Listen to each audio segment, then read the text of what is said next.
Hi YouTube. This is my newest project.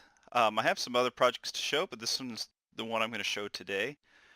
Um, on the road to getting this published probably in a couple years, I think, for this project. This project is going to be pretty extensive.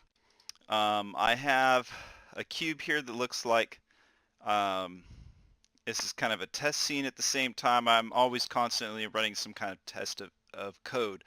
Um, I'm working on making some things run with slow motion, some things not run with slow motion. I don't know where I'm going to use this for other places other than certain types of animation that I need. Well, they'll be programmed animation. This project is using an animator with the hands and feet, or excuse me, hands and head. Um, it does look very pretty. It's very pretty. So there's about 1,200 to probably $1,500 worth of assets that I've paid for this. Some of it being work, um, textures and whatnot, and then some of it being models. So I have these suits here, and I have the the uh, the gun here. Now I only load in one at a time. I only make sure I use what I pay for, right? You got to do it that way. So this has been worked on for maybe a month. I modeled this, and then I had this textured, and that thing is going to be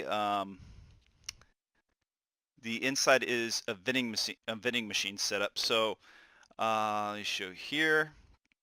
I think this is what will work. Yeah, this does work. This is programmed at the moment right now to turn. So this rotates here, and these will have different vending machines that pop up into this doorway. Right now, it is uh, like a newspaper stand kind of vending machine type look. There'll be an actual vending machine look inside here. It's only going to hold guns, by the way. Um, and then there's going to be a claw machine. Now, I've done a claw machine before. This is all for VR, and I just have to transfer, and I have code that just needs to be transferred for that. I have code that I'm transferring for the gun going on too. So what is this all about? What is going on? Let's go ahead and just maximize the screen and push play and kind of just give a little bit of a feel for this.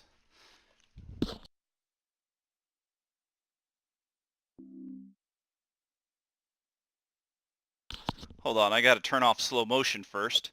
I've got it in the slowest motion possible, I think.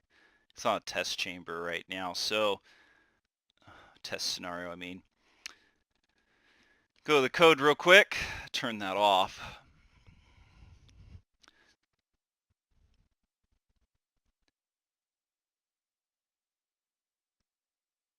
Okay, so all I gotta do here is just do this. Save all. And then push play again. And let's go for maximize.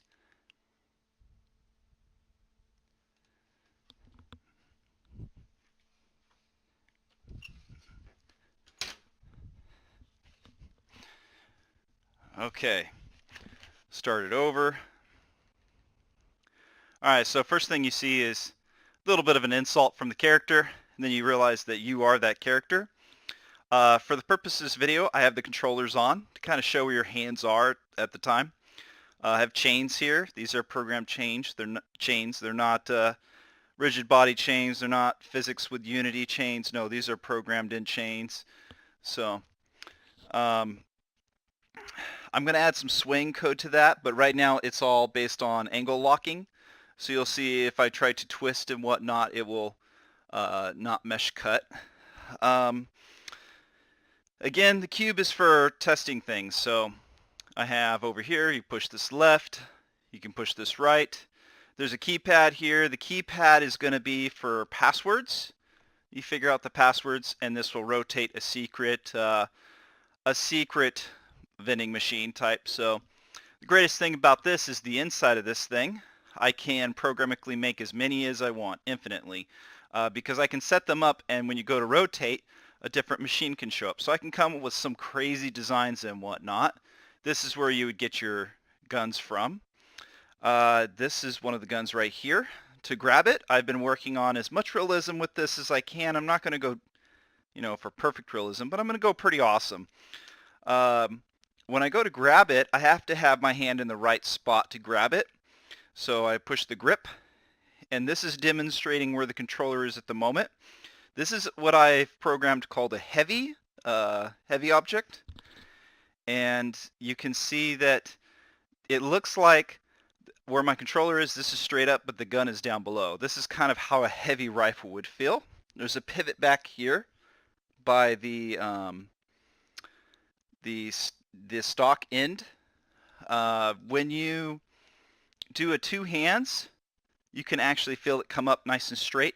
So you can imagine if this was against your shoulder, it would just be nice and straight like that.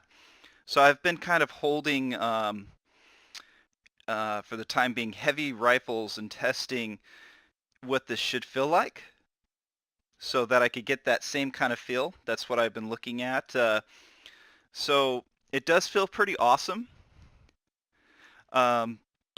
You can see that when I do the two hands, that my hand's actually nice, straight, perfect. You can see the controller matches up right there. If I push in the trigger, you can see that. From here, it looks like the trigger's up there, but like I said, it's supposed to feel like it's going down to the ground. That's what's supposed to happen for this rifle. Some rifles will probably not be heavy, and there'll probably be a power called buffness or something, so you can one-hand this instead of two-hand it.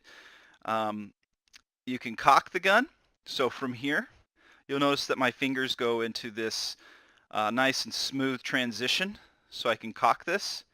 And right away, when I go to cock this, you'll notice that I take quite a bit of this into detail. So again, picking up the gun from where you can grab it, and as soon as you start to cock it, it doesn't open the dust cover here. You have to actually go halfway. So as I go halfway, then it opens. I go all the way back, and you can see this is a nice smooth transition.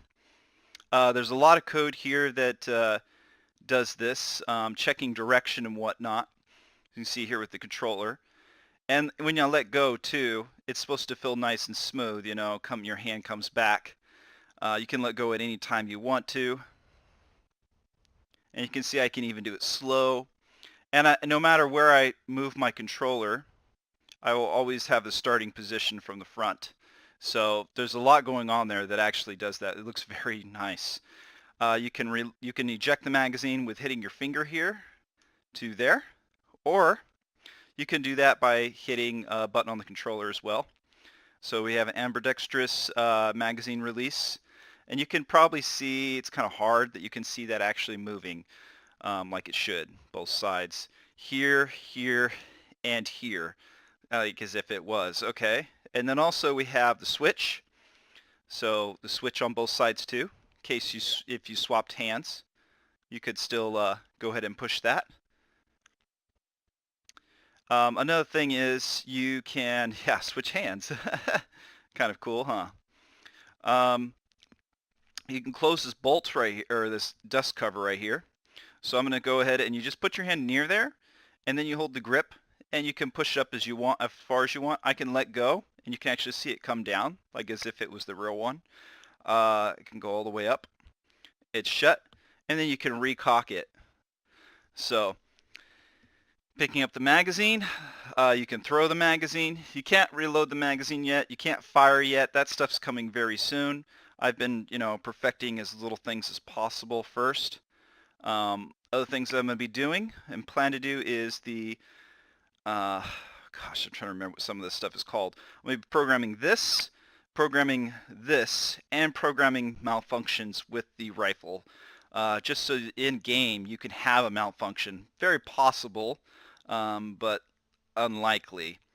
I shouldn't say very possible. Is possible and very unlikely that it will happen, but it needs to be there. I think that gives a nice feeling that could happen. You're shooting your targets, and all of a sudden, oh shit, I got a jam, and you got to figure out how to clear the jam, fix the jam up, and then go right back into shooting again.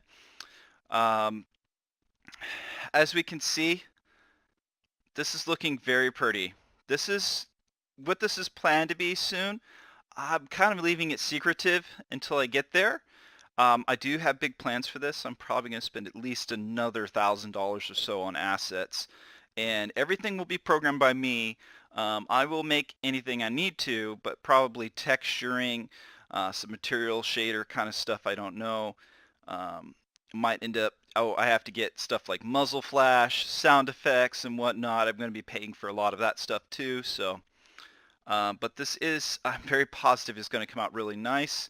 I've already inserted code for slow motion in certain sections here. I don't have slow motion turned on at the moment, but we'll see certain things working with slow motion, certain things not. That's what this cube is for.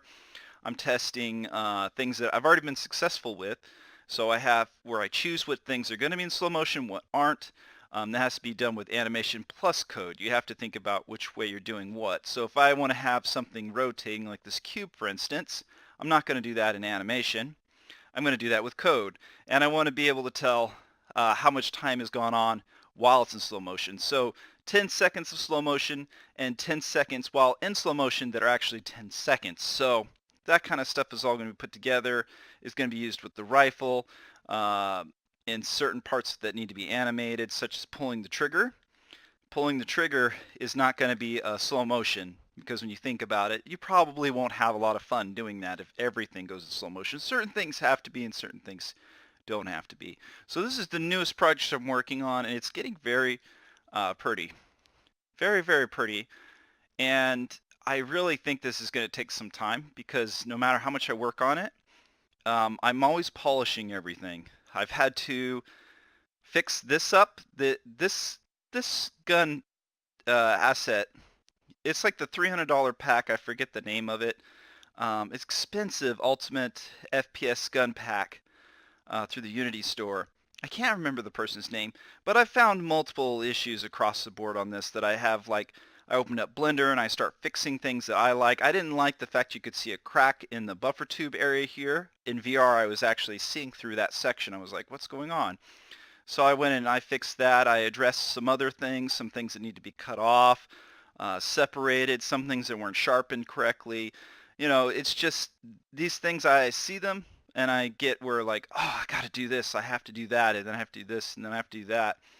Right where the bolt goes through, the hole wasn't even correct in this area, so I had to go in Blender and make that fixed. Certain other things that I've done, so parts that have to be separated and whatnot. And I'm going to have to do this constantly if I want to get, you know, as close as possible to a nice game where I have this feel and whatnot.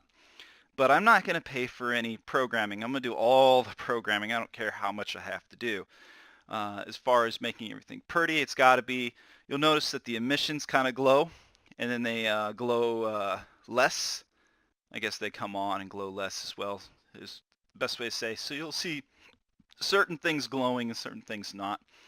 But anyways, that's what this is. I'm glad to show you. Hopefully you like what you see, and we'll keep moving forward with this. Thank you.